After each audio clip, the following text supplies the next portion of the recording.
Estamos no ar! Este é o podcast Motorsport.com, edição 338, num oferecimento de Mint, Bitcoin ou criptomoedas. Invista na Mint, a plataforma cripto do BTG Pactual. Você já observa aqui ao meu lado Carlos Costa mais uma vez nessa jornada. Também na geral, aqui, o Geraldo Rodrigues. Na geral do Maracanã? Na geral aqui. Geraldo Rodrigues, empresário, lendário empresário de grandes pilotos. Lendário aqui, Geraldo, eu não quero falar de idade nem nada, mas... Óbvio, não, tudo bem. Falando de talento. Fala muito mais sobre as suas obras do que pela idade. Fica tranquilo, a próxima vez você só me lembra o nome da sua mãe para ficar tá mais legal. fácil. Ela é lendária também. Então, vamos pular essa parte. Peraí, gente, o Max Verstappen é jovem e já dá pra falar que é um piloto lendário, gente. Poxa. Tá bom, eu vou levar em consideração, essa correção. Felipe Mota, como vocês já observam, cheio de energia aqui, apresentador dos canais ESPN mais uma vez conosco. Geraldo, o intuito de trazê-lo aqui, inclusive num fim de semana que não tivemos GP de Fórmula 1, né? Mas a questão do mercado da Fórmula 1 é um tema muito palpitante sempre. E a gente vai falar aqui, a gente sabe que tem contatos muito bons, sempre com informações privilegiadas, antecipadas, vamos espremê-lo aqui, Carlos Costa, vamos colocar contra a parede. Mas a gente quer saber, antes de qualquer coisa, né, como que você está vendo esse mercado da Fórmula 1 para 2026 num ano extremamente importante para a categoria, com o carro novo, com a nova unidade de potência. Você acha que a gente vai ter grandes surpresas aí? Especialmente, eu acho que é um assunto que vai ter que ser falado aqui, a Cadillac, a 11ª equipe. Como que você vê o mercado para 2026 na Fórmula 1? Bom, primeiro... Perguntinha tranquila, hein, Geraldo? De boa. Vai trazer aqui para tomar café. Afinal de contas, eu sou lendário. Eu tenho que falar. A resposta tem que ser com conteúdo. Isso vai até o final do programa, tenho certeza. Para sempre agora. Não, eu acho assim. Primeiro, obrigado mais uma vez por estar aqui. É sempre um prazer. Vocês sabem quanto eu admiro o trabalho de vocês e quanto eu gosto de vocês, tirando algumas pessoas do meu lado direito. A gente tem uma admiração. Isso tolera, né? Tolerância. É isso. E eu acho assim, lógico, mudança de carro sempre tem uma série de fatores envolvidos, mas eu não vejo assim grandes movimentos. Eu acho que o grande movimento que a gente teve na Fórmula 1 foi no ano passado, né? Então difícil um piloto ter um contrato de um ano só. Ele pode ter opção, né? Tem pilotos que eu sei que tem um contrato de 2 anos com o primeiro ano de opção da equipe de renovar ou não. Geralmente a opção é da equipe.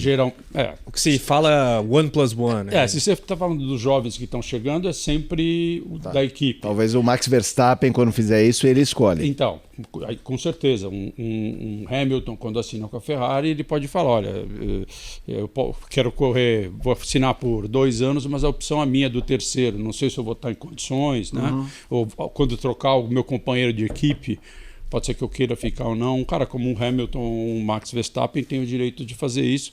Como nos velhos tempos, Prost e Senna também, com certeza, faziam coisas do tipo, né? Então eu não vejo assim, você falar para mim, que mudança vai acontecer? Eu acho que a gente tem uma equipe nova, vamos ter 2 pilotos novos, que é a Cadillac.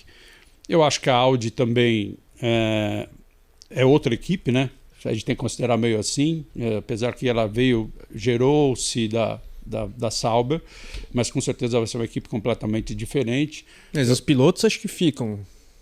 Eu espero que sim, que os dois são muito bons, né? Se você pegar o Hülkenberg, um piloto, você vê que ele pode não ser um bom qualifier, como a gente fala, né? Mas ele é muito bom em corrida, né? Ele sabe muito bem cuidar dos pneus, que é uma coisa que às vezes as pessoas que assistem a televisão não imaginam o quanto é importante o piloto saber administrar, fazer o tire management que eles falam, né? Porque isso pode comprometer todo o trabalho da equipe. E o Gabriel, que tem feito também, na minha opinião, um excelente trabalho. Afinal de contas, é o primeiro ano dele, andando num carro ruim. Com um companheiro bom. Com um companheiro muito bom, sendo brasileiro, né? Que é outro problema grave, né? Por quê? É igual o italiano, né? É sempre crítica, né? Você tá falando. O cara acerta 10. É goleiro. Jogou bem, ninguém fala nada. Tomou um gol sem querer, porque aconteceu, bateu no lateral, frangueira. Culpa do goleiro.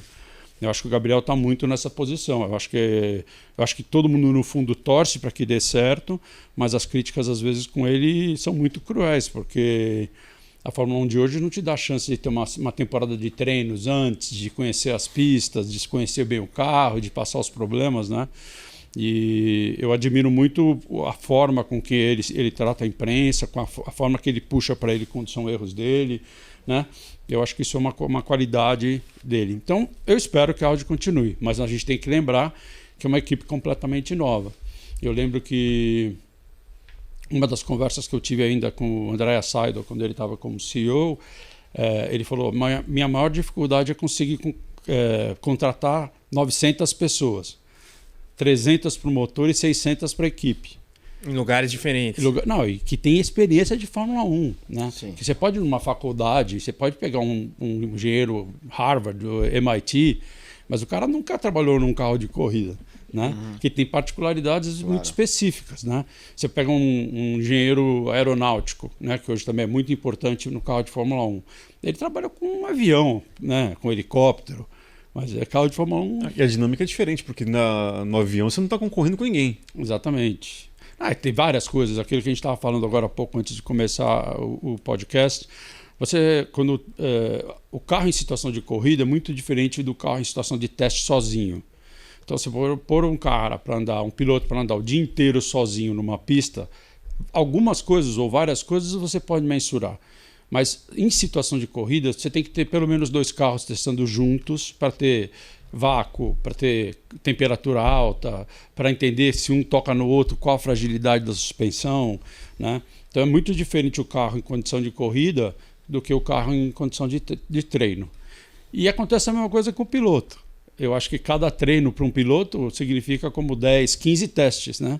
Porque o piloto testar sozinho, sem preocupação, toma uma Coca-Cola, volta. A outra de estar, né? Vou largar aqui, aquele cara sempre me fecha, e o cara de trás, é muito diferente. Mas, Geraldo, desculpa interromper, para pegar o gancho da pergunta do Carlos da Audi, em que você falou, é uma nova equipe, é uma sequência, mas é uma nova equipe. Mas aí os pilotos não devem mudar, o Carlos disse. Eu espero que sim. É que assim, esse espero que sim, não é que você tá falando que vai mudar, mas é como você tá lá há muito tempo, você coloca sempre as barbas de molho, que nada é definitivo. Você não acha que existe. Você acha que não existe garantia de nada nesse mundo da Fórmula 1, é isso? Então, Felipe, se fossem pilotos, vamos dizer que o Hülkenberg tivesse assinado um ano antes com a Sauber para um contrato de 3 anos. Eles não iam simplesmente rasgar o contrato e iam respeitar. Como esses 2 pilotos assinaram para esse ano, eu duvido que eles tenham assinado por 2 anos direto. Eu acho que a opção da equipe pode ser 1 ano mais 2, 1 ano mais 1. O que quer dizer isso? Vocês andam esse ano com a gente vai ter a gente Binotto, a gente, né? O Jonathan Whitley. O Jonathan, né? Vamos ver como vocês são, como se comportam e tal, e aí a gente decide renovar a opção do equipe e ter vocês no primeiro ano como piloto Audi. Eu acho que, pela minha experiência, deve ter sido feito assim. A gente está falando aqui da Sauber, né, mas eu acho que, como até a gente citou aqui no início, a Cadillac talvez seja aí também a maior novidade nessa parte do mercado. E aí os nomes especulados variam, né? Sei lá, tem 7 opções ali, né? E eu acho que, pelo menos pelo que a gente viu, o Sérgio Pérez talvez seja o cara mais próximo de matar no peito esse projeto. Quem que você acha que vai ser a dupla? Qual a dupla da Cadillac ano que vem? Conta só pra gente aqui. Então, eu acho que o Pérez, o Checo Pérez tem muita condição, não só por ele ter muita experiência, mas ele tem bons patrocinadores. Uma grana boa, né? Tem bons patrocinadores que ele vai trazer para a equipe, né? Ele é muito próximo ao Carlos Slim, então sempre foi patrocinado pela Claro ou pela Telmax. Então eu acredito que ele tenha os elementos necessários para ser contratado para a equipe. Então traz toda a experiência, já andou muito e tal. E não podemos esquecer que a língua hispânica é muito importante para qualquer montadora. Não quero dizer que vende muito Cadillac no México, mas tem muito mexicano nos Estados Unidos que compra Cadillac. Latinos em geral, né? Então, eu acho que o Checo é um cara. E eu acho que talvez eles façam isso. Peguem um cara experiente e peguem um cara novo com, como fala no linguajar popular, sangue no zóio, né? Um cara que tem aquele, né, um Antonelli, um cara assim que vai para cima para até puxar o Checo.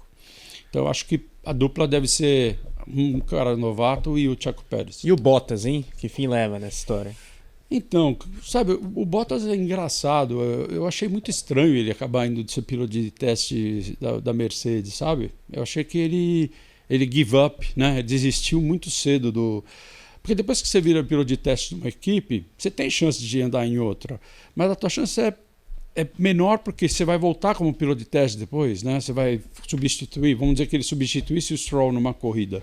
Aí ele volta para a equipe, né? E essa troca de informação que nem é no com mal intenção, né? Com má intenção, mas assim, o cara fala, pô, no volante lá esse botão faz isso, aqui faz aquilo. Então eu não sei se o Bottas seria uma opção. Eu acho que não. E entre os jovens, um dos citados, especulados na Cadillac é o Drogovic. Há outros, o próprio Colton Herta, enfim. Como é que você vê essa questão da outra vaga da Cadillac? Então, o Herta pela Andretti, né? Sim. Que na prática a Cadillac é a Andretti.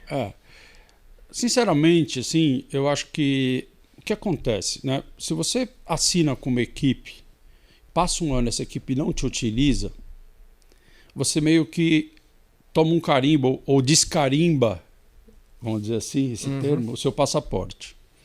Então eu acho assim que eu admiro o Drogovic como piloto, acho que ele merecia ter uma chance, mas eu acho que quando fizeram o primeiro contrato dele, não fizeram da forma que deveria ser.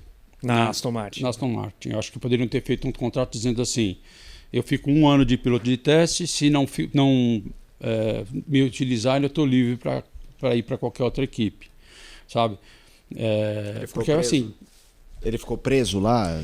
eu acho que fizeram um contrato... Eu lembro, a gente acho que até comentou já essa história, quando o Ron Dennis assinou com o Rubinho, né, que é a McLaren, que a gente foi lá naquela famosa sala dos microscópios que eu falei para vocês, você vai ser um piloto McLaren. Você pode ser um piloto de carrinho de rolemã, um piloto de bicicleta, um piloto de e-game, mas não falou McLaren Fórmula One Driver. Eu acho que do Drogovic foi uma coisa semelhante, né? Por sorte a gente conseguiu desfazer o contrato da McLaren, né? Porque com aquela história que o Ed Jordan exerceu a opção. E eu não sei se... Eu não conheço o contrato dele, mas eu acredito que ele deve ter assinado no mínimo por uns 2 anos com a equipe. E aí, como a equipe não usa, é aquela história, pô, se você não usou, por que eu vou usar? Entendeu? Se você tem se o cara é tão bom assim que está aí e você não usou, eu acho que ele não é tão bom assim, senão você teria colocado ele no carro, né? Então eu acho que isso ficou ruim. Eu acho que assim, ficou difícil. Eu acho que... Mesmo considerando a dupla Alonso e Stroll, no caso, filho do pai, um bicampeão mundial? Então, mas ali só tem uma vaga, né? Enquanto o Stroll quiser, ele vai dirigir, né? Você viu o pitaco, a baixaria que ele deu lá na última corrida, né? São coisas que não é cabido. Nenhum piloto faz isso na Fórmula 1, né? O piloto falar um pouquinho mais alto, o Toto Wolff manda o cara para casa, vai ficar uma semana sem conversar com ninguém, se não ficar 2 corridas sem andar, né? Helmut Marko, pior. Nossa. Pior. Demite. Ele troca, você viu que ele troca assim. Tchau. Tira aperta o botão, o cara cai no alçapão, né? Exatamente. Tubarão embaixo. Então, eu vou te dar um exemplo. Você tem uma equipe de Fórmula 1 hoje, você contrataria o Lawson? Não. Você contrataria? Você contrataria? Você diz pela personalidade e tal. Não, porque ele chegou para jogar no Barcelona e não correspondeu. E não correspondeu, botaram ele no banco. Então ele não vai conseguir ir para o Real Madrid, né? Ele vai ter que jogar num timinho. Seria como se fosse o Hendrick no Real Madrid, assim. Exatamente. Muito pelo contrário, o Hendrick é um craque.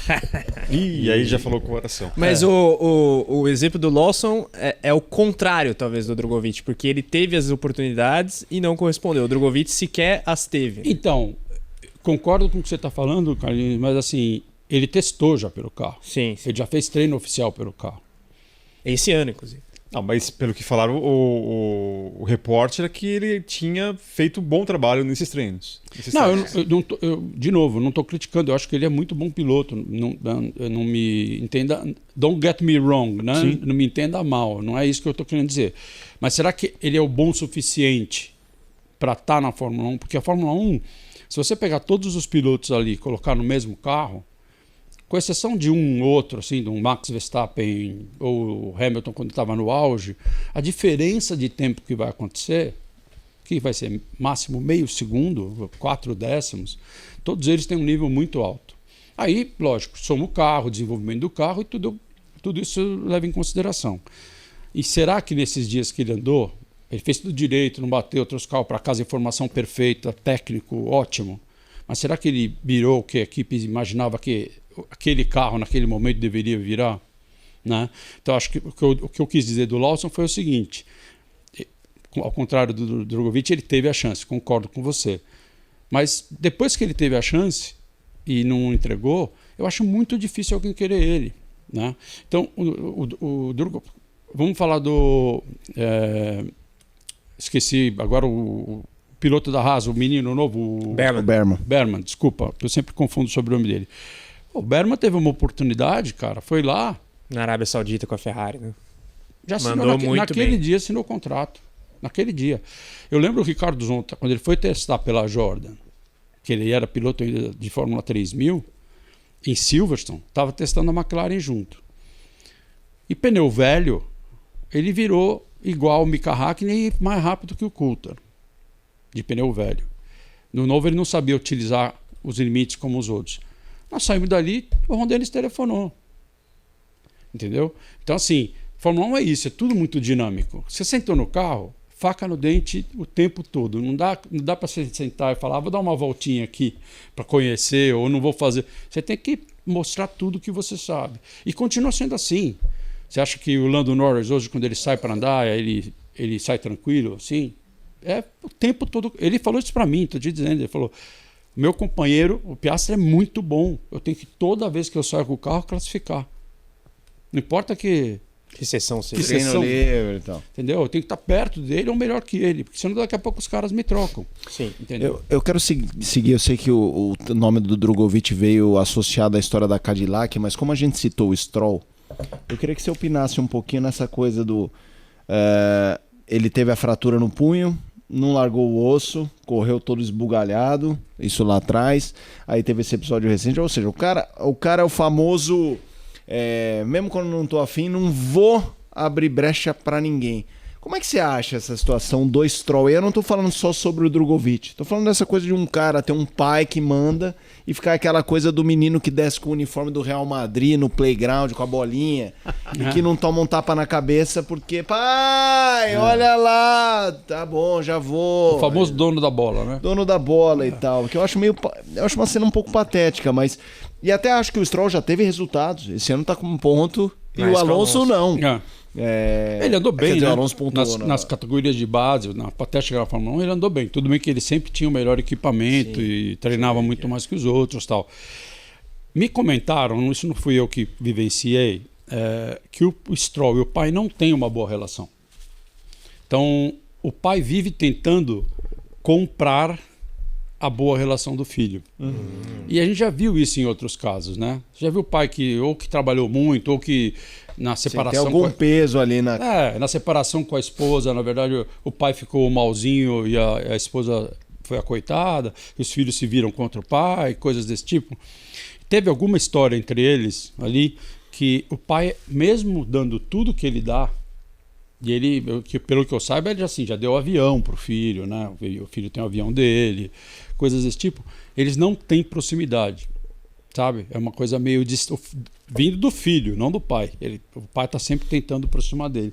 Então, ele faz o que ele quer e o pai continua a passar a mão na cabeça, porque sabe, se brigar com ele vai ser de vez, entendeu? Só que é patético, como você falou, a Fórmula 1 é muito profissional hoje em dia. Imagina quem está dentro da equipe. Qual o respeito que as pessoas vão ter? Né? De alguém ir lá e joga o capacete, empurra isso, quebra aquilo, dá um murro no monitor. Infelizmente é a realidade da equipe, né?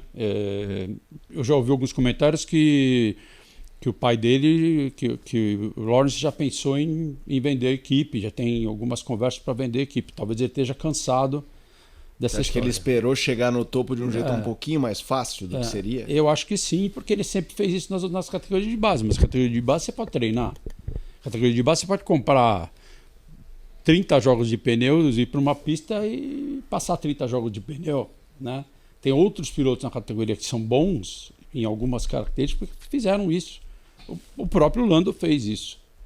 O Lando gastava muito de pneu na Fórmula 2, treino.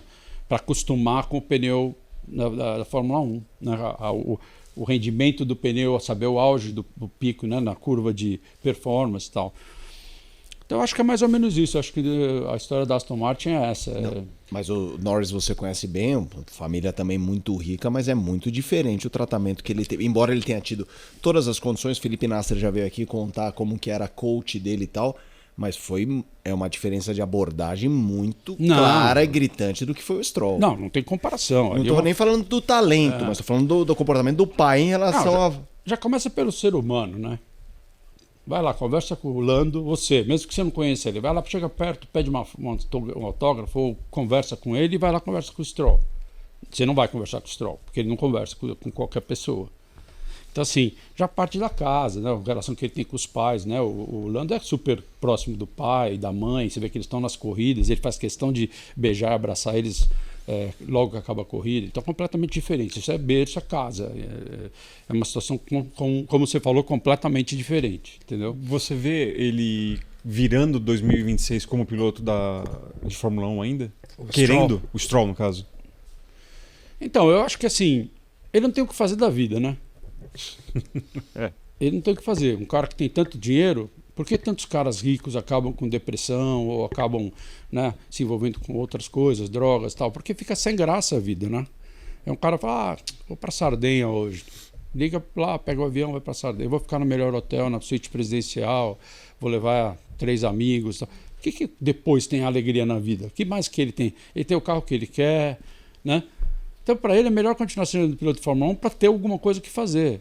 Porque nas empresas do pai ele não vai trabalhar, porque realmente ele não deve ter capacidade e tal. Então, eu acho assim, ele está lá porque assim, não tem outra coisa para fazer. E assim segue. E assim segue. E nisso, obviamente, se há algum fio de esperança voltando ao Drogovic, para quem sabe 2026, na saída do Stroll, você acha que realmente as portas nisso estão totalmente fechadas para o brasileiro? Então, se gerenciasse a carreira do Drogovic, primeiro, eu já teria tentado ir para os Estados Unidos, primeiro para as ofertas que ele teve de Fórmula Indy, que foram boas, pelo que eu ouvi falar. Só da Ganassi, segundo consta. Então, imagina, cara, você vê o Palou. É provável, se o Palou hoje quiser ir para a Fórmula 1, algum lugar ele tem chance de acontecer, porque ele está correndo com um monte de cara bom lá e o cara faz barba, cabelo, bigode. Aconteceu já isso com o Cristiano da Mata, aconteceu isso com o Jacques Villeneuve. Não é que é impossível, é difícil, mas você está racing, você está correndo, você não está lá sentado olhando o monitor com a camisa da equipe. De fone. Exatamente. Então, se fosse, eu tentaria fazer isso como a gente fez com o Ricardo Zonta, como eu fiz com o Ricardo Zonta, quando ele foi correr de World Series, que fez bem lá, falei, aqui você tem que matar a pau. Aí ele ganhou tudo e voltou para a Toyota na Fórmula 1. Então, existe a possibilidade de sair e voltar. Né? Não é fácil, mas se você for para uma categoria e mostrar muito, é uma chance. E eu acho que erraram também nessa opção de falar, não, obrigado, Ganassi, entendeu? Eu iria lá, vou ficar aqui sentado, vou lá andar. Faz uma cláusula que se a Fórmula 1 te chamar, você tem que sair, você paga uma multa de X para a equipe e sai. Pensa um pouco na carreira do cara, né? Eu acho que quando você faz um gerenciamento de piloto, você tem que estar sempre olhando 2, 3 anos para frente. Você não está olhando só o presente, você tem que olhar o que está acontecendo no mercado. O que a gente está fazendo aqui, o empresário tem que fazer. O timing. Esse aqui, quanto tempo de contrato? Esse aqui, quanto tempo? Pô, então eu vou ficar 1 ano na Fórmula Indy e depois eu tento voltar porque vai abrir 6 vagas. Mas eu estou correndo, entendeu? Mostrando resultado.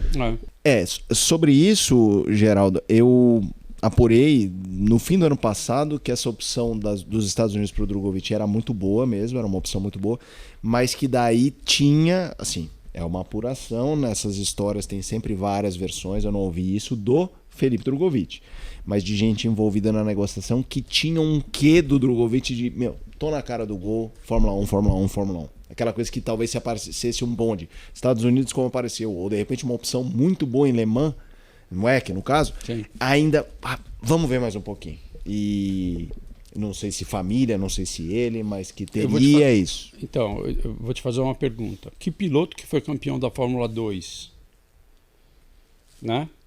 E que tinha, e principalmente que tinha pacote de patrocínio, um apoio do tamanho que ele teve quando ele terminou a Fórmula 2, que não conseguiu sentar na Fórmula 1.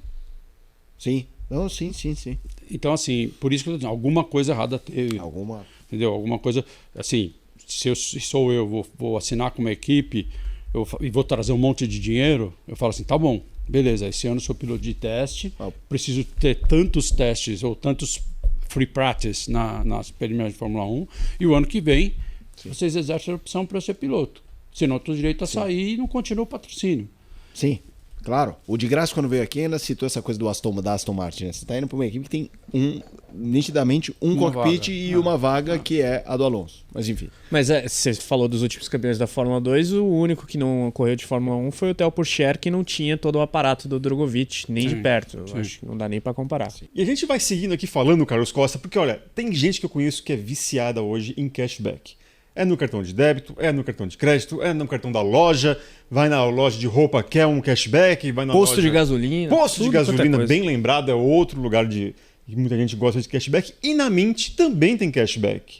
Né? Vale lembrar que neste mês de junho você tem cashback de até R$250 em Bitcoin se você fizer ali o investimento na Mint. É isso aí, até o final do mês a gente tem essa promoção de cashback. Você coloca ali a sua aplicação na Mint e tem até R$250 em Bitcoin para você investir. Então, é a maneira mais garantida de você aproveitar de fato esse cashback para fazer investimentos. Basta você olhar, por exemplo, a curva de valorização histórica do Bitcoin. Então, você tem ali o cashback, coloca no Bitcoin e fica ali tranquilo que no médio e longo prazo você vai ter um bom retorno. O cashback é muito útil para você aproveitar, de certa forma, parte do dinheiro que você consome aí no mercado, né? E se proteger também da inflação, mas com esse cashback você tem a garantia de bons retornos em cripto, né? E a Mint tem solução de cashback em Bitcoin, mas aplicações diversas, fundos, aí, pools de cripto e, claro, modo inteligente que reequaciona a sua carteira e todo aquele esquema que a gente sempre aborda aqui. Eu reitero também a importância de você baixar o aplicativo através do QR Code, se você estiver assistindo pela TV, pelo computador e puder escanear via celular. E caso você esteja assistindo no celular, o link está aqui na descrição. Assim você chega lá no app com o nosso código e faz todo o protocolo para ter os seus retornos em cripto e em Bitcoin. Eric? É isso aí, você viu? O cashback é apenas uma das várias vantagens. Até o final do mês o cashback, hein? Aproveita aí. Uma das várias vantagens que você tem ao investir na Mint, a plataforma cripto do BTG Pactual. Você queria também falar com o Geraldo sobre o Drogovic no Canadá, não é mesmo? Pergunta básica, o Drogovic vai correr na vaga do Stroll em Montreal ou não? Acho que não. Discorra. Fico triste em falar, mas acho que não. Você acha que o Stroll volta do que você conversou aí de bastidor? Ou o Stroll volta, ou a primeira opção deles, infelizmente, não é o Drogovic, né? Tem uma escadinha ali, porque a ESPN americana falou do Bottas, tem ali o regime de compartilhamento de reservas entre o pool das equipes impulsionadas pela Mercedes, né? O Bottas reserva da Mercedes. Uhum. Quem mais você acha que está aí no páreo? Eu acho que, por incrível que pareça, o Van Dorn acho que é o que tem mais possibilidade de andar lá. Porque quando ele foi contratado como... Ele é o piloto verdadeiro reserva, né? Se você for ver quando o release da contratação, até isso ficou chato, né? Então, deixando o Drogovic mais como um piloto de simulador e ele como piloto reserva. Então eu acho que ele que tem mais... Já correu lá, conhece a pista, né? Então eu acho que talvez mais fácil. É um cara que já está em casa, não corre com outra equipe, não vai levar nenhuma informação para ninguém. Então é o que eu, Geraldo, penso, entendeu? Torço muito que não seja isso, torço muito que seja o Drogovic, por favor, eu quero deixar super claro. Não é que eu falo aqui, eu falo isso porque, como é a minha profissão, eu sei o que está certo e o que está errado, né? Eu sei como você pode agir, né? Eu sei o que aconteceu com o Zonta, por exemplo, quando ele saiu da equipe da BAR e a gente ficou um ano de piloto de teste na Jordan, né? Primeiro, quando eu vi que não estava dando certo, eu falei, vamos fazer uma categoria, você tem que arrebentar nessa categoria. A gente foi para a World Series e realmente ele venceu tudo. E aí teve a chance de voltar para a Toyota na Fórmula 1. Então, eu acho que infelizmente, assim, o Drogovic, se não fizer alguma coisa rápido, ele vai cair no esquecimento já vem outros chegando, para que eu vou pegar o Drugovich se eu posso pegar o atual campeão da Fórmula 2? E aquela coisa também, né? Se ele tem que fazer alguma coisa rápida, ele tem que fazer na pista. Então não pode perder a oportunidade de correr as 24 horas de Le Mans. O que é interessante no caso do Van Dorn é que ele também corre as 24 horas de Le Mans em tese com a Peugeot, né? Por isso até eu acho que a Aston cogitou o Bottas, no sentido de não tirar dos seus pilotos essa oportunidade de correr a prova do WEC. Mas assim, o Drugo, terceira opção, depõe muito no sentido do que você falava sobre como foi amarrado o vínculo dele com a Aston Martin, né? Sim. Não muito bem amarrado. Não, e assim, afinal de contas, ele levou um pacote de patrocínio importante para a equipe. Tem uma questão até de respeito com relação ao deal que foi feito, né? Ninguém leva um patrocinador para a equipe se não tem esperança de andar, né? Ele não é um agente, ele não é uma agência de marketing. Ele é um piloto, ele quer sentar no carro, ele quer dirigir. Então, com certeza, alguma comida de bola em algum momento. Os contratos de Fórmula 1 são pegadinha, né? São feitos para isso. São feitos para pegadinha. Então, assim, não é um contrato que você lê 1, 2 vezes e fala, assina aí. É contrato que você lê 6, 8 vezes. Aí eu mando para um advogado que já conheça, ele volta com as dúvidas dele, né? Esses contratos têm 30 páginas. Caramba. Né? Não são contratos de uma carta, né, de intenção. Então tem que tomar muito cuidado. Né? Eu lembro muito bem quando a gente fez o contrato com a McLaren, que eu falava para o Rubinho ali na hora, dentro da McLaren, ele falou, não assina, vamos pedir 2, 3 dias para a gente analisar com o advogado, não assina. Né? E o Rubinho falou, não, essa aqui é a chance da minha vida, eu vou sentar no carro do Ayrton Senna. E eu falei, eu acho que você não deveria assinar. E ele assinou. Esse contrato falava o tempo todo de ser McLaren Driver. McLaren Racing Driver. Mas em nenhum momento ele falou McLaren Fórmula 1 Racing Driver. E aí que quando a gente mostrou para o advogado, depois que já estava assinado, tivemos que fazer uma mágica para conseguir sair do contrato. A gente já contou essa história aqui no canal, mas vale até sinteticamente trazer o contexto. Isso foi lá atrás, no começo da carreira do Rubinho na Fórmula 1. Sim. O Ron Dennis chamou a gente para ir na equipe, e aquele jeito dele de, como eu posso dizer, convencedor, ou, né? Persuasivo. Super persuasivo. E ele deu o contrato para a gente, né? E deu uma moeda de £1. Porque na Inglaterra, se o contrato não tiver valor, ele não vale. Então eu lembro que ele chegou na sala, trouxe o contrato, pôs £1 em cima do contrato, falou, ó, esse é seu contrato para ser piloto McLaren. E esse £1 é o valor desse contrato. E ele saiu, o Rubinho, se ele dá sambadinha no pódio, lá ele foi uma escola de samba. E ele, aí eu peguei para dar uma olhadinha, quando eu comecei a virar, porque era um contrato grande, né? Eu vi McLaren Driver. Nenhum lugar falava que ele ia ser uma Fórmula 1, dava uma opção para a equipe transformá-lo. E eu falei, Binho, não assina, vamos levar para o advogado. Ele quis assinar, aí por sorte... Na hora, assim, papum. Não, ali. Na sala. Imagina só. Mas a emoção de um piloto jovem... Mas peraí, pelo amor de Deus. Tudo bem. Por isso que tem que ter alguém ali assessorando. Não, e no final do dia era a vida dele. Né? Claro. Do jeito que ele falou comigo, ele falou, você tá me impedindo de realizar meu sonho. Sim. Como fosse a minha culpa. Então eu falei, não. Assina aí, meu. Eu falei, cara, tudo bem, é você. Quer assinar, assina aí. Por sorte, no contrato da Jordan, a gente tinha uma opção da equipe de renovar por mais um ano. Então, eu pedi um favor pessoal para o Ed Jordan, que já estava descontente com o Rubinho, não por causa da performance, mas por causa da postura dele contra os irlandeses, falar que o Ed Irvine tinha preferido, o Gary Anderson agora só olhava o Ed Irvine, o Ed Jordan também e tal. Então, a gente estava numa situação meio chata dentro da equipe. Aí eu falei com o Ed, cara, eu já te dou a carta de cancelamento da opção, né? Antes. Sim. Mas me exerce essa opção, me manda o fax que você está exigindo a opção para eu conseguir sair da McLaren. E aí a gente conseguiu. Ele fez isso, foi um favor que a Jordan fez, e eu sempre tive uma relação com ele muito boa, não posso falar nada. E aí a gente conseguiu virar para o Ron e falar, puta, Ron, a Jordan exerceu a opção, o Rubinho vai correr o ano que vem. E E beleza. Rasgou, beleza. Rasgamos, beleza. E aí vocês foram pra Stewart. Foi. Então, aí o que aconteceu? A gente estava desesperado. Eu estava desesperado. Talvez o Rubinho não estava, porque não sabia o tamanho do problema. É isso, do a gente já tinha corrido no ano anterior sem salário, só com espaço no carro. Né? O salário que ele deu pra gente foi espaço no carro. Aí eu comecei a pensar como.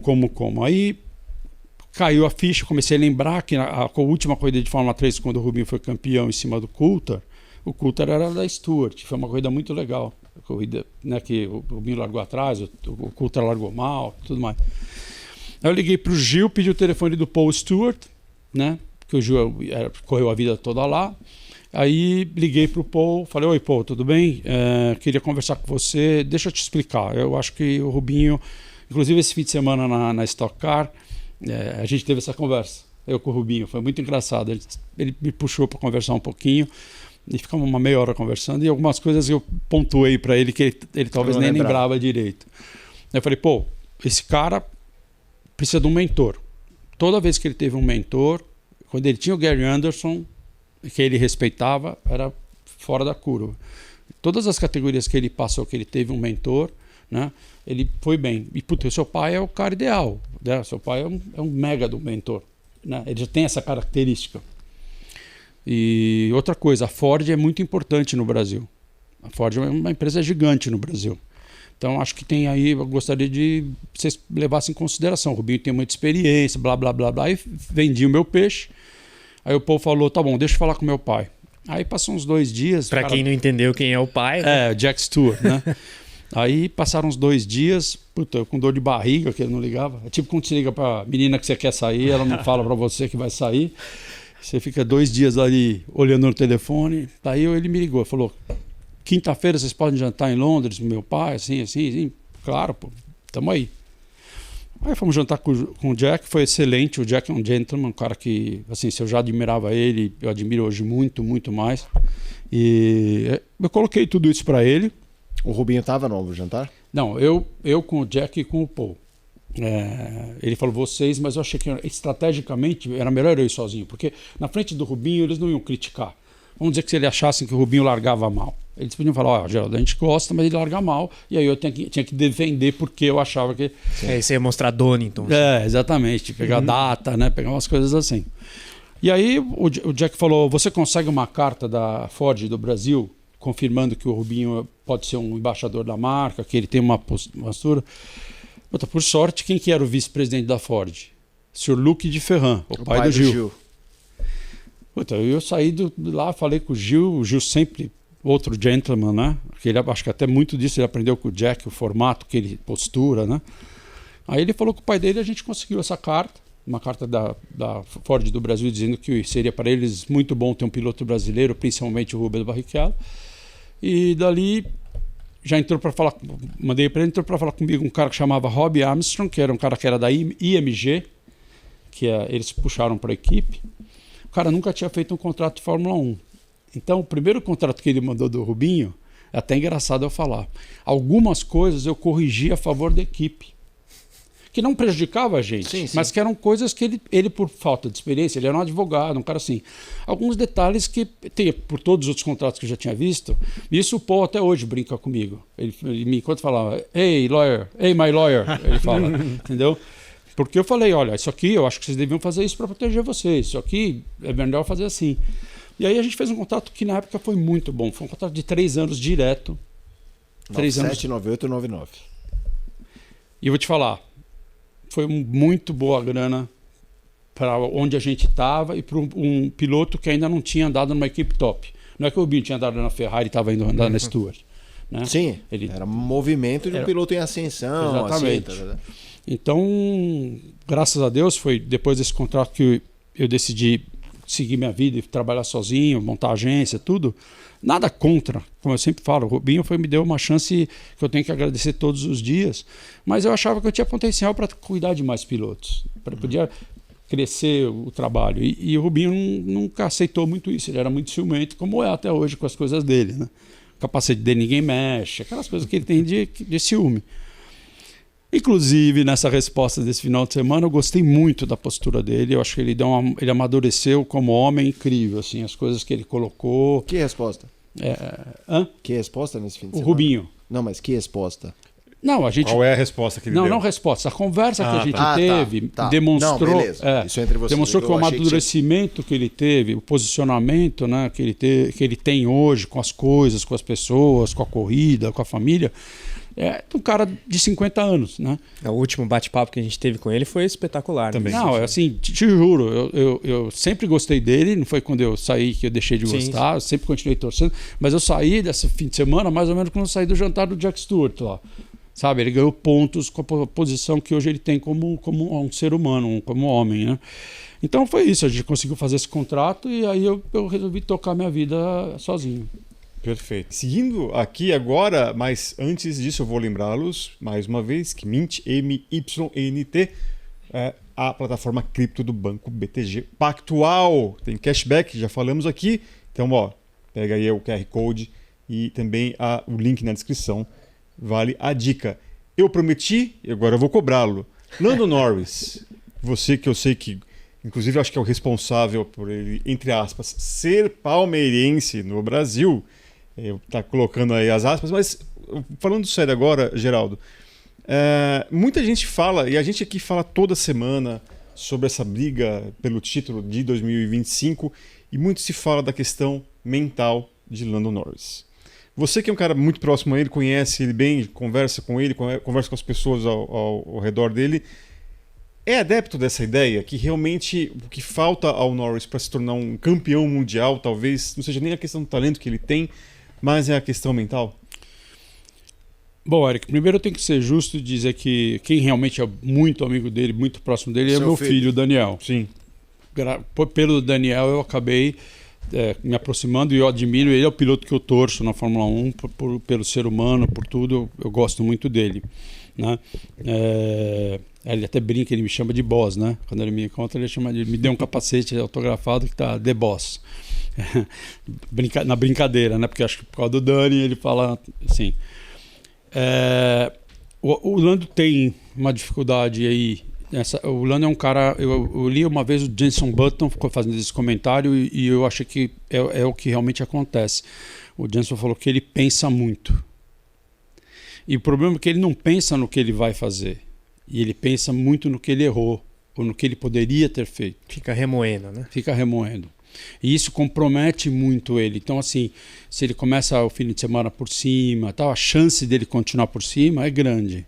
Se acontece alguma falha, ele não tem a força interna de falar, pô, errei, mas agora eu vou voltar. Ele fica pensando, pô, por que eu não fiz assim? Por que eu não fiz assim? Por que eu não fiz assim? Quando ele senta no carro, putz, agora eu preciso fazer assim. E ele acaba não dirigindo naturalmente. Eu sempre falo para os pilotos que eu gerencio, eu falo assim, a hora que você senta no carro, você tem que dar risada e falar, porra, eu sou piloto, eu ganho para fazer isso, né? Quando é profissional, eu ganho para fazer a coisa que eu mais amo, que é correr. Então agora desliga e divirta-se. Porque eu acho que a performance só vem em qualquer atleta quando ele está feliz. Você pega um jogador de um jogo para o outro, você vê que ele não jogou bem, se você for lá apurar no fundo, alguma coisa aconteceu. Pode ser pequena às vezes, mas você não tem como falar, pô, o cara desaprendeu de um jogo para o outro. É que a vida dele particular, ou ele está com alguma encanação, ou dentro do clube, ou quer mostrar demais porque está achando que vai ser vendido. E o piloto de corrida é a mesma coisa. Eu vejo nos olhos. A hora que o cara sai do box, o olhar que ele olha para mim, você já fala, pô, hoje vai ser bom. Porque o cara flui. Porque a habilidade é uma coisa que vem naturalmente. Eu quis ser piloto, eu era ruim. Eu nunca consegui. Eu podia me esforçar ao máximo que eu não ia fazer nada, porque eu não tinha o dom natural. Então eu sempre estava tenso, segurava o volante com força, sabe, descia cansado. Por quê? Porque eu estava me esforçando para tentar ter o talento. Quando você tem o talento, é o contrário, né? Então o Lando tem o cara do lado dele que, além de ser muito bom, é muito frio, né? O cara ganha a corrida e perdeu, ele desce do carro da mesma forma e tem a mesma cara, o mesmo posicionamento, né? Então ele está sofrendo com isso, porque além de tudo, além de ele pensar muito, ele tem que estar o tempo todo andando muito bem. E aqui, eu acho que ele tem riscos se continuar desse jeito, tá?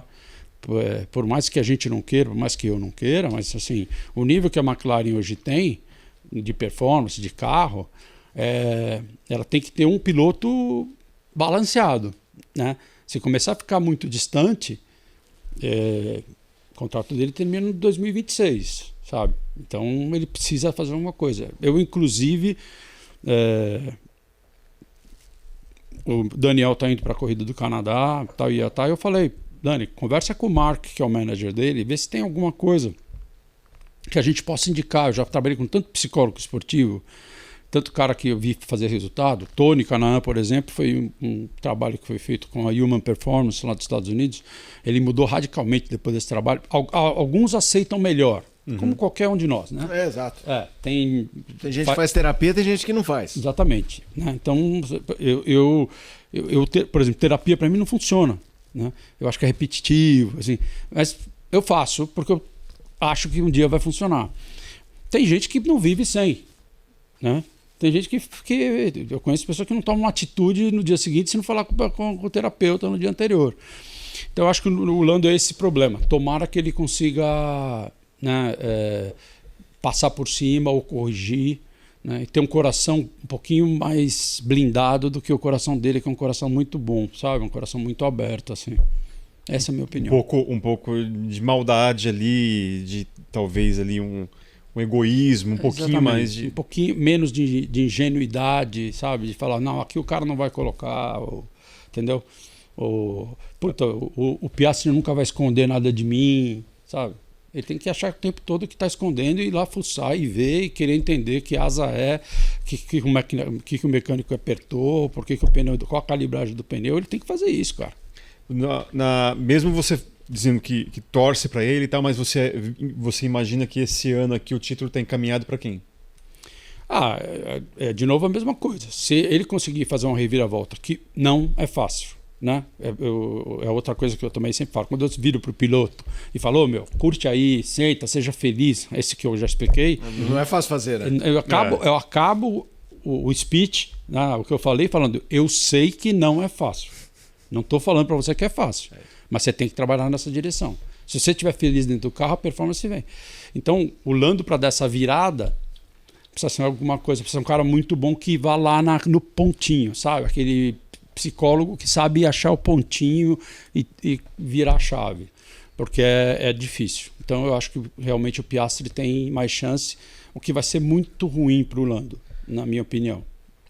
Assim, são 10 pontos de diferença. A gente tem aí, mais fora essa, mais 14 etapas. Não, eu acho 10, que o Norris é um pelinho. Não é nada. Com zero. 15 etapas por vir, eu acho que o trabalho, talvez, do psicólogo possa começar nesse sentido. Né? O campeonato está plenamente aberto. E assim, o Norris, talvez, pensando na perspectiva dele, tem que focar no que ele fez nos últimos 2 anos. Sim. Que ele foi superior ao Piastri, inegavelmente. Eu acho que sempre bateu numa coisa que a gente já conversou com você, se não me engano, foi no WEC do ano passado. Já conversamos com o Nasser, que conhece bem ele. Como eu sou legendário, né? Tem várias conversas. Lendário. Exato. Até o final. Que aí, no caso, é a nossa construção em rumo à lendária. A gente quer ser que nem você. Eu preciso encher o Eric um pouquinho. Então, o primeiro motivo que ele me deu. Então. Sim. Que é essa coisa de não engrossar embates diretos na pista. Especialmente com o Max, não é nem com o Piastri, né? E eu acho, é engraçado, porque o Piastri tá me ganhando, eu acho um excelente piloto, mas eu sou o defensor da narrativa anti-Norris. Eu sou o defensor daqueles que se incomodam com a narrativa anti-Norris, porque eu sempre achei que o Norris apanhou por coisas que ele não merecia. Embora eu acho que em algum momento ele precisa falar, chega, né? E não é nem com o Piastri, porque eu acho que ele estar 10 pontos atrás do Piastri é ideal. Ideal não é, mas se a gente tá defendendo que o Piastri é um animal, é porque ele é capaz de fazer boas coisas. Então, se o Norris está disputando com ele, ok. Só que eu acho que pesa muito em relação a ele essa coisa meio maniqueísta do Verstappen, do tipo, a gente viu o que o Verstappen faz.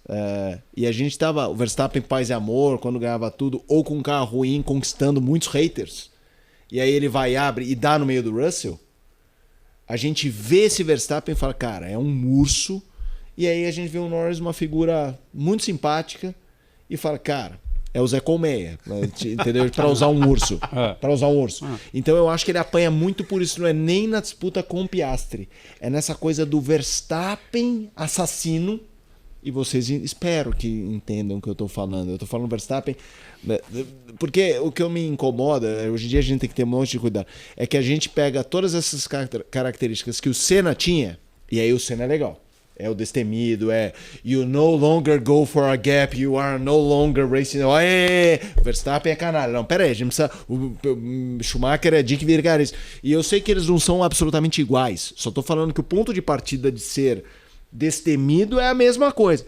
E eu acho que essa característica que as pessoas não veem no Norris, mas veem o talento, ele carrega essa cruz.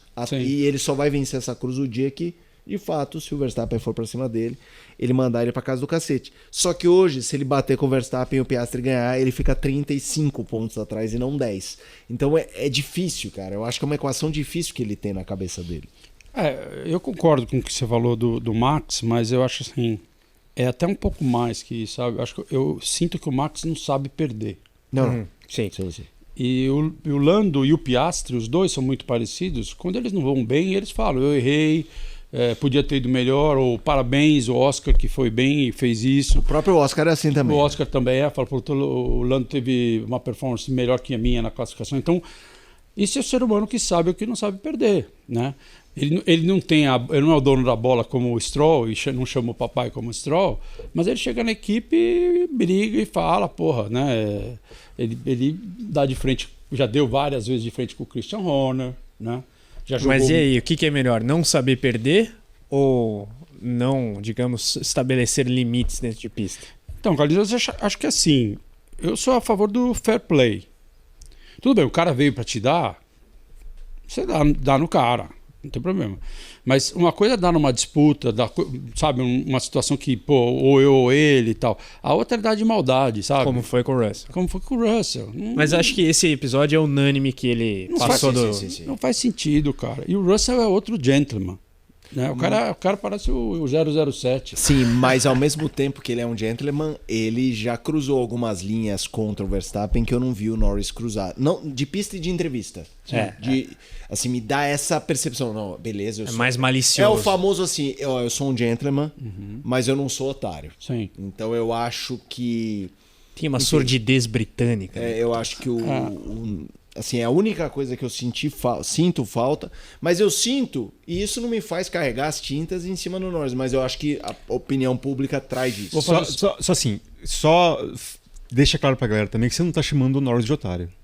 Não, eu não. Não, pra deixar claro, eu entendi o que você falou. Não, mas mas tudo bem, Eric, eu não me importo com a má interpretação das pessoas. Eu fui muito claro que eu tô falando que o Russell falou assim, meu amigo, eu imagino ele assim, eu sou britânico, mas Verstappen, não vem não que eu não sou otário. Eu não falei, eu não sou otário como nós, porque não é a minha visão. Se alguém perceber assim, eu realmente não me importo. Fica tranquilo, não precisa me defender. Eu vou te falar que tem uma boa diferença aí, que talvez vocês não tenham reparado. Qual é a origem da equipe que o Russell dirige? Alemã. Qual é a origem da equipe que o Norris? Britânica. E o que isso é diferente? Explica pra gente. O alemão, os caras vão pra cima. O cara é Luftwaffe. Eu lembro num briefing que eu participei quando o Tony correu aqui no Brasil de DTM pela Opel. E naquela época quem era o responsável pela equipe Opel era o senhor Norbert Haug, que depois foi para a Mercedes. Que era assim, na largada você bate nele para liberar o carro que vai andar. Britânico, mas eu vou te falar, hoje nem é tão britânica assim, era brito-americana, né? Sim, para Zac Brown. Sim. Tem a imagem, sabe? Tem a imagem dos patrocinadores, tem a imagem. Então, acho que eles passam numa lavagem cerebral, num trabalho de mídia, de posicionamento. Esse é um bom ponto. Eu acho que nunca tinha pensado nisso. Eu estou falando o que eu penso, pelo amor de Deus. Não vou te dizer que a Alemanha. Hashtag informação. Exatamente. Mas eu vejo o Toto Wolff falando com o Russell, vejo o Craig Pollock, o Jack Brown falando com o Lando Norris. Você vê diferença no. Total. O Russell é isso aí. Total. Ja, genau. Total. Você tem que fechar o zíper. Você tem que fechar o zíper, os seus patrocinadores, ou como você se posiciona, não esquece do relógio. Tem essa coisa passa a mais mão no cabelo. né? Passa a mão no cabelo ou no boné para o relógio aparecer. Você pode ver. Na McLaren Bom, são 160 pessoas do departamento de marketing da McLaren. 160. É coisa, hein, meu? Se você vê uma apresentação da McLaren hoje para um cliente, cara, o cara não precisa fazer nada. É Hollywood. Veio o projeto para ele dar na agência e falou, executa. Como vai ser o pôster, como vai ser o ponto de venda, como vai ser a embalagem. Tudo no seu devido lugar. Então, eu acho que tem essa diferença grande naquele curso de mídia que eles fazem. Sim. Que deve ter alguém ali, como sempre tem alguém ali do lado, tem alguém já atrás da câmera, assim, sabe? Fazendo assim, menos. E o Russell é o Toto Wolff, fala, é mesmo, vai lá, dá uma porrada nesse cara. Esse Max tá folgado. Até porque o Toto tem um histórico com o Verstappen que talvez faça com que ele... Com certeza. Respalde o Russell, né? Legal. Plano X no rádio, né? Plano X, não é plano A nem B, plano X. Olha só, nesse fim de semana a gente tem GP do Canadá, né? E eu até gostaria de saber se Geraldo Rodrigues, que tem assim histórias para livros e mais livros, quando você pensa no GP do Canadá, o que você lembra? Tem alguma história, algum caos? Tem uma muito boa, que é engraçado até. O primeiro grande prêmio do Canadá, lá você sabe, né? Tem uma raia olímpica, assim, então não tinha os boxes como tem hoje. Os boxes eram pequenininhos e montavam assim, botavam 2 trailers, trailers, não motorhomes, 2 trailers assim, e as caixas, e deixavam uma entradinha. Então, ali os mecânicos, né, a gente comia, né, alongava o box. Um dia eu tô lá arrumando as coisas, aparece um cara todo vestido assim, calça jeans, uma camiseta toda careca, com um rabinho de cavalo comprido assim, tentando falar português. Então oi! Ô, Rubinho, tá aí? Eu falei, puta, que é esse louco, né, meu? O cara não tinha, juro, era um perfeito louco. Era alto ou baixo? Depende da referência. Para mim ele era alto, mas ele deve ser baixo, porque né, eu sou baixinho, ele era um pouco mais alto que eu. Não era grandão, um cara normal. Um pouco mais alto que eu, vamos dizer assim. Aí ele falou, minha mulher é brasileira? Eu queria levar o boné do Rubinho. Eu falei, peraí, como chama sua mulher? Cláudia. Ah, tá bom. Fui lá, o Rubinho estava dentro do motorhome, estava um briefing. Como sempre, ele assinava, eu escrevia o nome da pessoa, falava, ele assinava, e depois eu punha, to Cláudia, best wishes, my regards, ou um abraço, amigo, só para ganhar tempo. Eu escrevi, dei para ele, obrigado, e foi embora. Nunca mais falei com o cara, não sei quem é. Que é o cara. Ano seguinte, tô lá eu, mesma coisa, mesma bate-hora, mesmo bate-local, fazendo minhas coisas. Porque na minha época, manager fazia tudo, né? Carregava o capacete. Não, carregava o capacete, limpava o capacete, punha o macacão para lavar, cuidava da imprensa, marcava o horário das entrevistas, fazia as fotos, fazia hotel, dirigia o carro, era segurança, era tudo. Hoje o piloto tem uma entourage que é mídia social, fotógrafo, assessor de imprensa, físio e depois vem o manager, né? Hoje eles preferem levar tudo isso numa corrida do que levar o manager, né? O mundo mudou. Bom, anyway, voltando à história. O cara chega de novo, ei, lembra de mim? Eu falei, lembro. Tem outra coisa para minha mulher? Cláudia? Ou já era outra? Jussara? Coincidentemente desse cara, poderia ser outra, porque ele casou já muitas vezes. Mas era ainda a brasileira Cláudia. Eu peguei uma camiseta... Antes de revelar, vamos tentar acertar. Vai contando a história, vai contando. É que daqui a pouco eu vou falar uma coisa... Mas fica à vontade. Eu vou cortar essa fase. Não, desculpa, eu não quero atrapalhar. Aí peguei a camiseta, mas falei, vem cá, vem conhecer o Rubinho. Sério. Aí eu falei, Binho, puta, aquele louco do ano passado tá aí, cara, vai lá, vale a pena, um cara divertido e tal. Daí o Rubinho escreveu, falou, qual é a sua mulher? Cláudia, tal. Aí ele deu muito prazer e aí ele falou o nickname dele, que se eu falar vocês vão descobrir quem é. Daqui a pouco eu vou pedir para perguntar. Mas ele pegou, obrigado, e foi embora. Agora você tem que falar, porque senão eu não posso contar o resto. É que eu tô tentando pensar, porque na época ele já era conhecido? Então, Porque tá me chamando a atenção vocês não reconhecerem. Porque vieram na minha cabeça pessoas conhecidas, entendeu? Então, ele era conhecido, mas ele não era um cara público, ele não era um cara de frente das câmeras. Era um cara que tinha bastante dinheiro, mas o business dele, ele trabalhava por detrás das câmeras. Caramba. É ator? Não. Músico? Também não. Ele atrás das câmeras. Não, sim, mas eu tava... Pô, tem músico que é produtor. Bom, eu vou não sei. eu vou contar. Vai lá. Qual o apelido? Qual que é o apelido? Gui. Muito prazer, Gui e tal. Falei, legal, tchau. O cara pegou e foi embora. Passa uma meia hora, vem duas meninas todas arrumadas, com roupa igual, assim, com um crachazinho e tal. Quem é o Geraldo? Quem é o Geraldo? Como é que fala? Aquele cara ali. Quando ela chega perto que eu olho, está escrito Circo de Soleil. Falou, seu Geraldo, o senhor Gui vai fazer um jantar e uma festa na casa dele no domingo à noite. Ele pediu para convidar o senhor Rubens e o senhor. O senhor quer ir? Ah, sim, com prazer, tal. O que hotel o senhor tá? Que a gente vai mandar um carro buscar. Bom, aquele cara é simplesmente o Gui La Liberté. O dono do o ex-dono, que agora ele vendeu. Assim, mas bilionário, né? Sim, ele começou na rua, fazendo malabar na rua.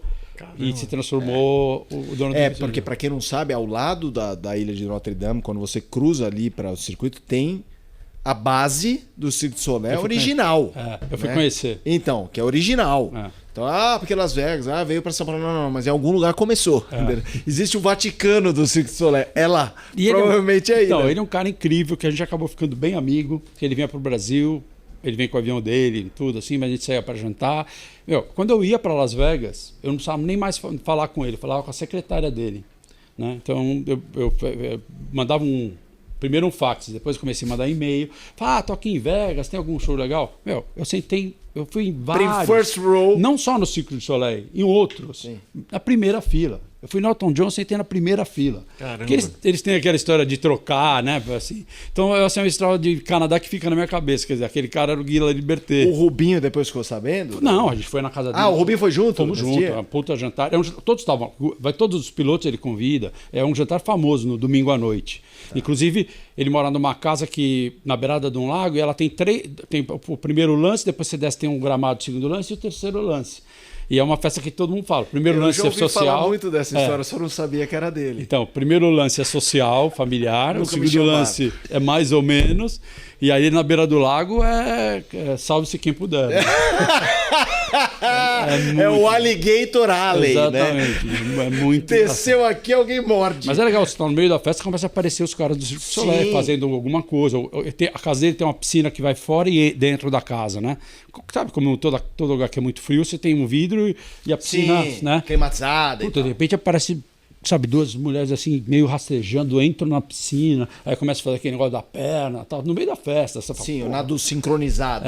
Super legal. Que maravilha. Que maravilha. Maravilha, olha só. Se tiver mais, pode contar esse tipo de história. Quando eu falava que o GP do Canadá era um dos meus favoritos, ninguém sabe o porquê, né, Geraldo? Agora a gente entende. Então, as outras eu não posso contar, infelizmente. Tem censura aqui, né? Não, a gente aqui tá tudo... Não, a censura interna. Tem criança assistindo.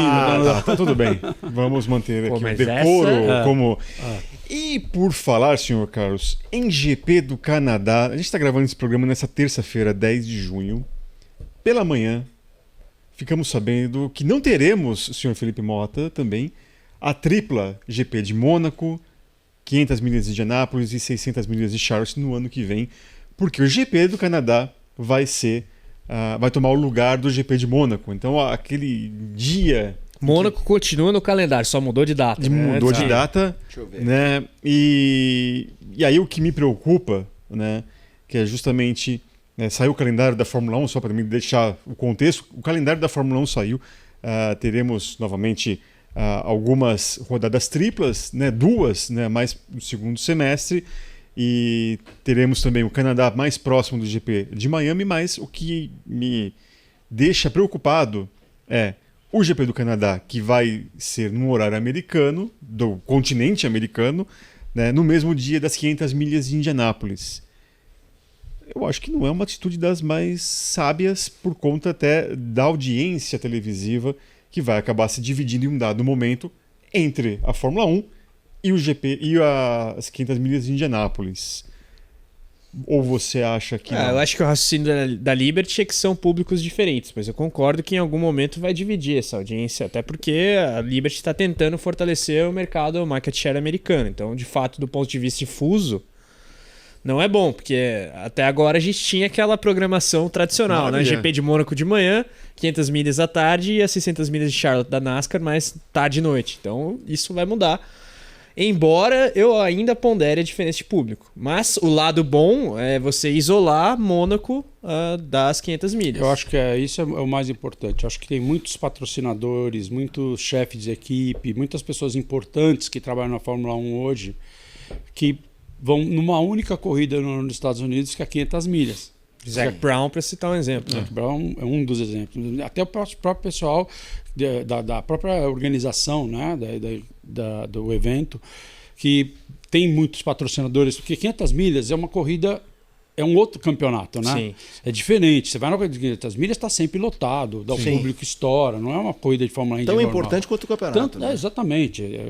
Tem piloto que só faz essa corrida. E é campeão, né? Das 500 milhas, ganha um monte de dinheiro. Então, eu acho que era sempre um problema de algumas pessoas importantes quererem estar nos dois grandes eventos. E Mônaco é a mesma coisa, todo mundo quer ir para Mônaco. Né? As pessoas não imaginam quanto ruim é ir para Mônaco, mas todas querem. Onde você vai ficar, quanto você tem que andar, o que você vai assistir mais. Ir para Mônaco é ir para Mônaco. Né? Então, eu acho que também pesou um pouquinho isso. Acho que começou a ter, como é uma empresa americana, fala, pô, Mônaco e Indianápolis, 2 big events, vamos desencontrar eles, sabe? Eu acho. Vale lembrar então, só para a título de informação, o GP do Canadá vai ser no dia 24 de maio, onde já está previsto a 110ª edição das 500 milhas de Indianápolis. O GP de Mônaco fica para o dia 7 de junho. Eu não entendi muito, cara. Eu entendi a mudança, tá? Não estou nem falando dessa coisa da Indianápolis, mas vamos lá. Maio, que costuma ser um mês cheio, tem Miami dia 1 e 3, Canadá 22 e 24.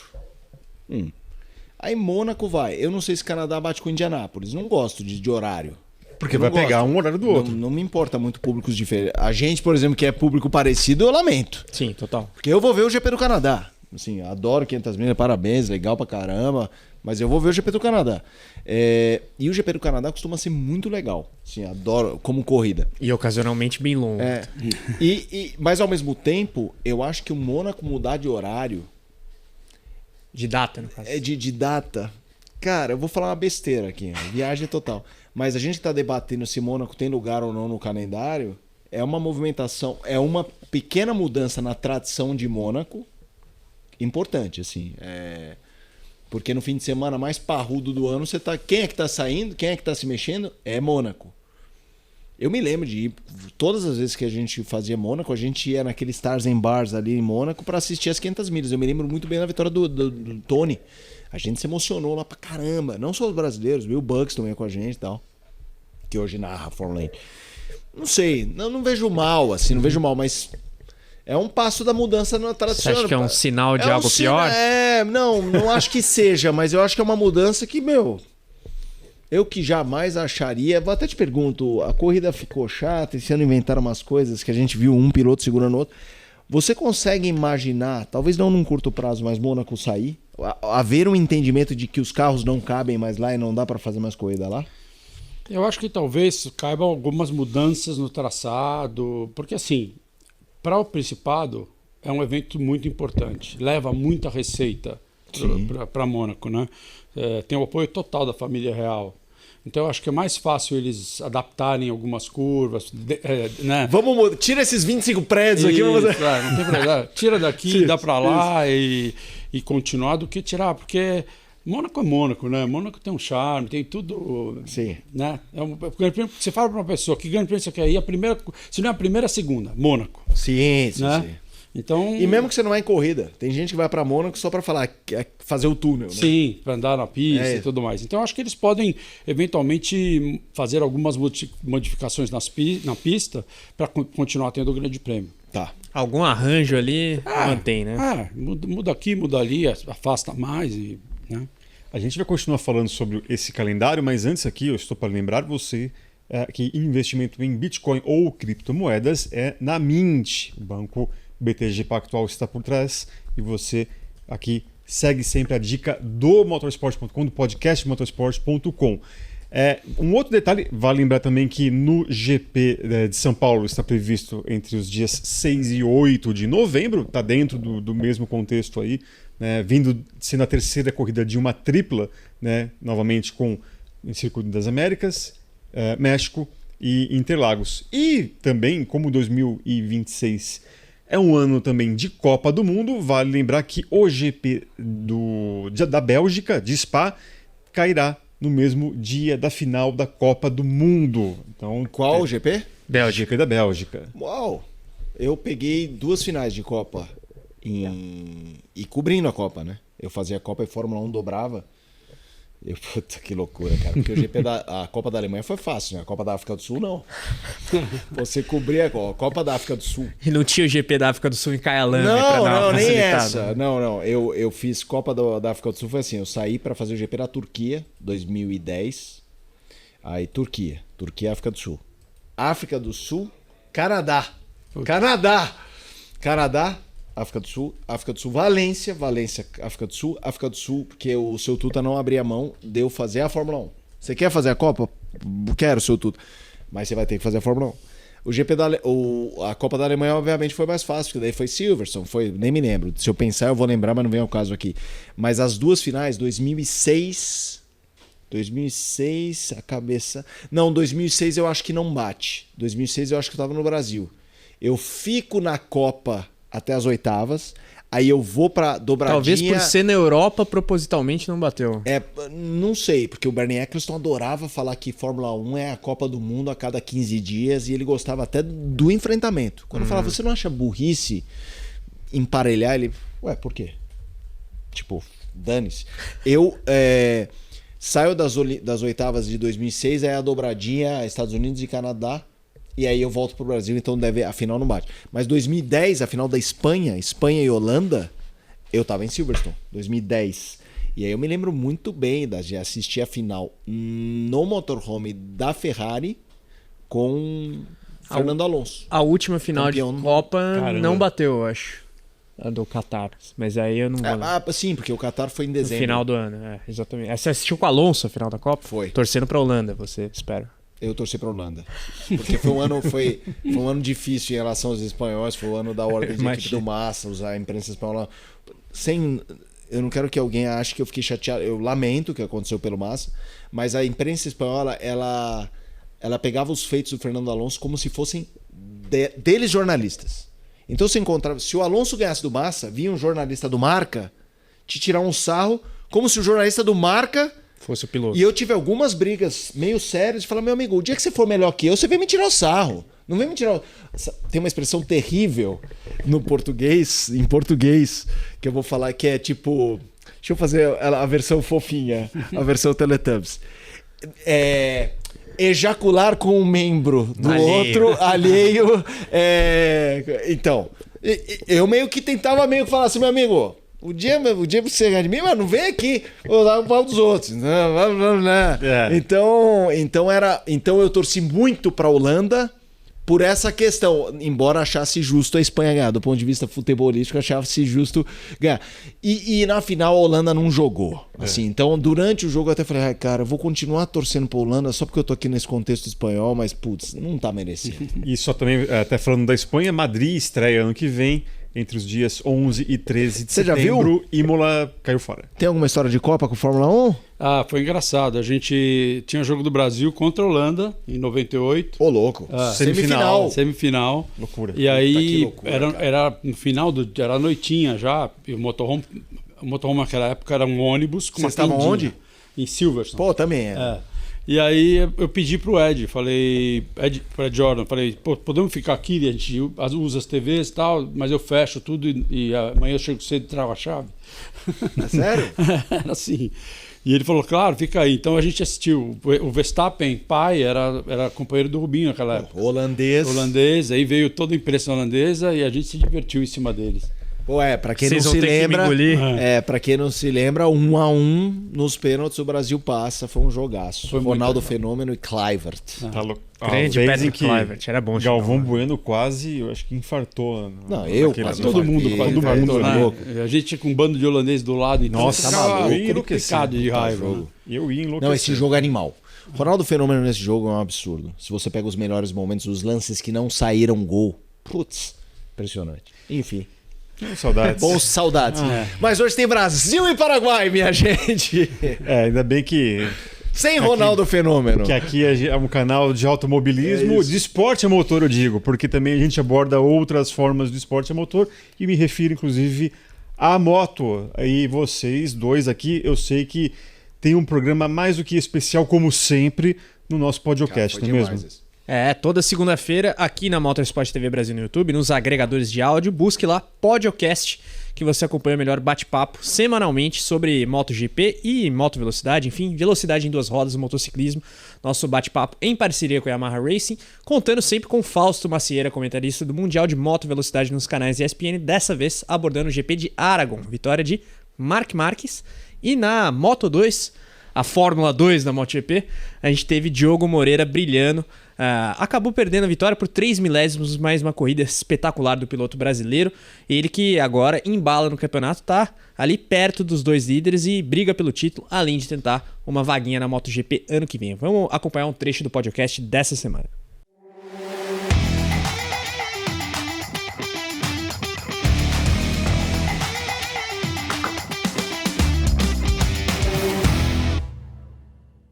A obviedade do Diogo ele tem um contrato com a Yamaha, né? Então, o óbvio é ele conseguir nesse contrato com a Yamaha.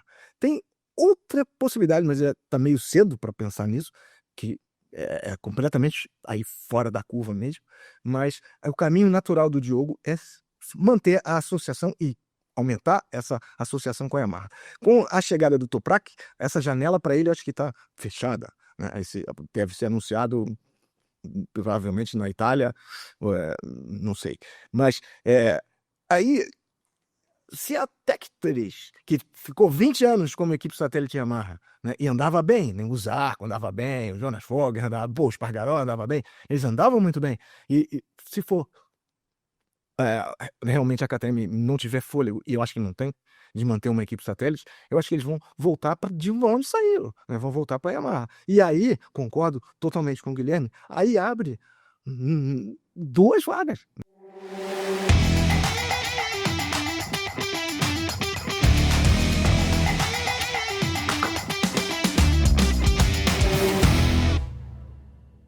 É isso aí, então, além do podcast motorsport.com que você acompanha aqui também, fiquem ligados no podcast toda semana, muito bacana, imperdível.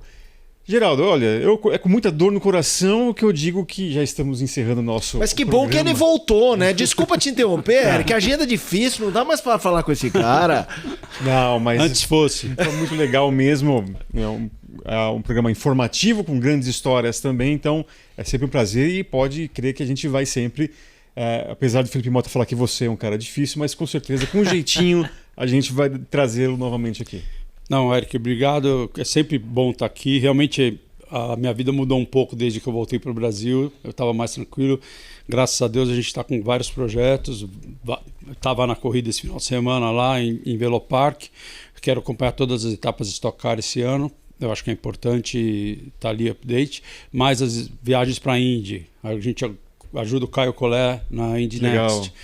E mais algumas de Fórmula 1 que eu preciso acabar indo, realmente fica na correria. Como é que tá? Você está hoje na Stock com o Arthur Gama e o Gabriel Casagrande, é isso? O Arthur Gama, o Gabriel Casagrande faz toda a parte internacional, e o Zezinho Mugiati. Sim, Zezinho Mugiati. Na Stock Light a gente está com o Rafa Martins, e aí na Fórmula 4 a gente está com o Ciro Sobral e com o Pietro Mesquita. Então quando tem Fórmula 4 a gente tem 7 pilotos para cuidar, quase. Né? Isso aqui no Brasil, né? Fora aqui no Brasil. Pilotos internacionais. E agora o Caio está num momento importante lá e a gente está aí... Tem chance de subir? Tem sim. É lógico que a Andretti parece outra categoria, né? Eles fazem P1, P2, P3 na classificação, eles descobriram alguma coisa nos carros. Mas o Caio, a última foi segundo, ou seja, para nós foi como ganhar uma corrida, ele ter chegado na frente dos Andretti.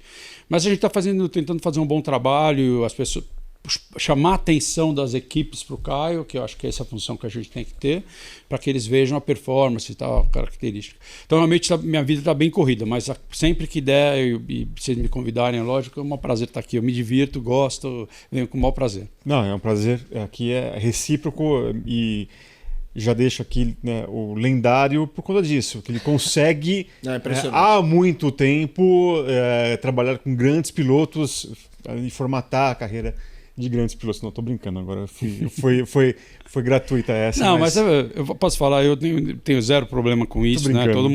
Todo mundo chega, envelhece, né? Eu já sei que eu tô chegando numa fase da minha vida assim que eu tenho muitas memórias boas, mas vamos ver quanto tempo ainda eu aguento essa vida louca de viajar. E aí quando eu parar, eu já sei que ele vai falar, quando eu parar eu vou pensar em escrever um livro. E era isso que você ia falar? Não. Ah, desculpe. Mas eu gostei. Não, era só que o lendário não só diz respeito a idade, eu sei, mas eu tô dizendo... a trabalho. Não, eu tô falando... Eu me sinto um jovem, né? Mozart foi lendário com 17 Então, anos. o bom de trabalhar com jovem é que você se sente jovem, né? Você escuta as músicas dos jovens, né? Você tenta não passar ridículo para se vestir como, mas você se veste com algumas coisas que os jovens também mostram e veem, né? Então... Eu me sinto super bem. Os Beatles se separaram antes dos 30. E eles já eram lendários. Então, olha quem que eu tô comparando. Eu falei Mozart e Beatles. Mas, Geraldo, olha com quem você tá. Mas você sabe que o mais legal dessa história toda, eu não quero me alongar porque a gente tá encerrando, é que hoje eu posso falar tudo que eu penso do jeito que eu quero. Quando você é mais jovem na carreira, você tem que tomar cuidado porque... primeiro que você não tem uma história, e segundo que você pode perder o emprego. Claro. Né? Você tem que tomar muito cuidado, ser muito político. Então, hoje em dia, onde eu cheguei, depois de tudo que eu fiz, e aqui, principalmente que eu estou entre amigos, eu posso falar tudo que aconteceu, tudo que eu penso. Então, é uma delícia estar aqui. Que bom, pra gente também. Total.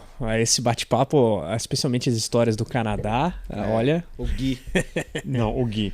É isso aí. Vale lembrar, né, que o podcast motorsport.com é um oferecimento de Mint, né? E aí é legal, MYNT, você acompanha aí, já vai na sua loja de aplicativo direto, ou obviamente pega a dica aqui do motorsport.com, nos ajude, né? É sempre importante você aí utilizar esse QR Code, esse link que está na descrição, é muito importante e é uma dica que a gente aqui dá valiosíssima. Eu já utilizo os serviços, o Carlos Costa também, Felipe Mota também, então tá todo mundo aqui extremamente satisfeito e você, tenho certeza que também vai. Muito obrigado também ao Felipe Mota, apresentador dos canais ESPN, mais uma vez aqui conosco, ao Carlos Costa, a você principalmente, que nos acompanhou nesse podcast. Na semana que vem tem mais. Acompanhe o motorsport.com nas redes sociais, também no nosso site e também aqui no nosso canal. Se inscreva e também ative as notificações. Like, hype, muito importante. É isso também. aí, o like, o hype, mas a gente faz questão aqui de fazer um trabalho muito legal para você e trouxemos aqui um grandíssimo convidado com grandes histórias e também muita informação, tá legal? Um grande abraço a você, até a próxima, tchau, tchau.